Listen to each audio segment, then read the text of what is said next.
ইনশাল্লাহ অ্যামাউন্টটা বলতে চাচ্ছি না, বাট মোটামুটি ভালোই রেখেছি আমার জন্য এবং আমার পরিবারের জন্য।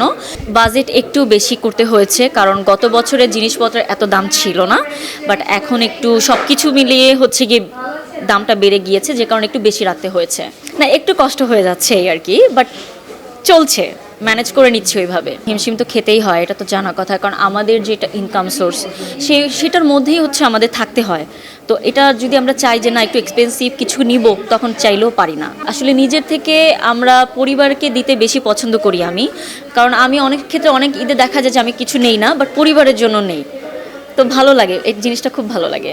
অ্যাকচুয়ালি আমার ফ্যামিলিটা আমার উপরেই ডিপেন্ডেন্ট কিছুটা। সো আমার যে স্যালারিটা আসে ওই আর্নিং সোর্স থেকেই হচ্ছে আমার মানে যাবতীয় আনুষঙ্গিক যে খরচ সেটা বেয়ার করতে হয়। সো ওইভাবে আমাকে মেনটেন করতে হয়।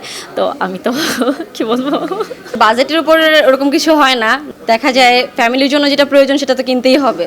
সো বাজেট দিয়ে তো আসলে ওরকম কেনাকাটা হয় না। তো তারপরে যেহেতু আমরা জব করে আমাদের নিজস্ব একটা বাজেট আছে, সো আমরা চেষ্টা করি যে ওই বাজেটের মধ্যেই চলার জন্য।